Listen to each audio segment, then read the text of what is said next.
నమస్కారం. రామోజీరావు గారంటే మాకు దేవుళ్ళ,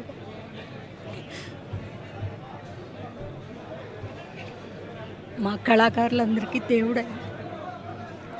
ఆయన ఈరోజు దేవుడి దగ్గరికి వెళ్ళిపోయాడు. కాకపోతే ఏంటంటే ఇవన్నీ నిర్మించి ఆయన జ్ఞాపకాలుగా మిగిల్చి వెళ్ళిపోయారు. ఆయన్ని మా కడ ఊపిరిండే వరకు మర్చిపోలేము. తెలుగుకి ఎంతో వెలుగుని తెచ్చి తెలుగు అంటే పంచ ప్రాణాలు పెట్టిన మా తెలుగువాడు రామోజీరావు గారు. మా తెలుగు ఆయన అని గర్వంగా చెప్పుకుంటాం. ప్రపంచంలో ఎన్ని భాషలున్నా తెలుగుకు గౌరవాన్ని తెచ్చిన మాకు తెలిసిన మొట్టమొదటి వ్యక్తి రామోజీరావు గారు. ఆయన వెళ్ళిపోయారనే దాన్ని మనసు జీర్ణించుకోలేకపోతుంది. ఆయన జ్ఞాపకాలన్నీ వదిలి వెళ్ళారు కాబట్టి ఇవి చెప్పుకుంటూ ఆయన ఇంకా ఉన్నారని చెప్పుకుంటూ బతికేస్తాం.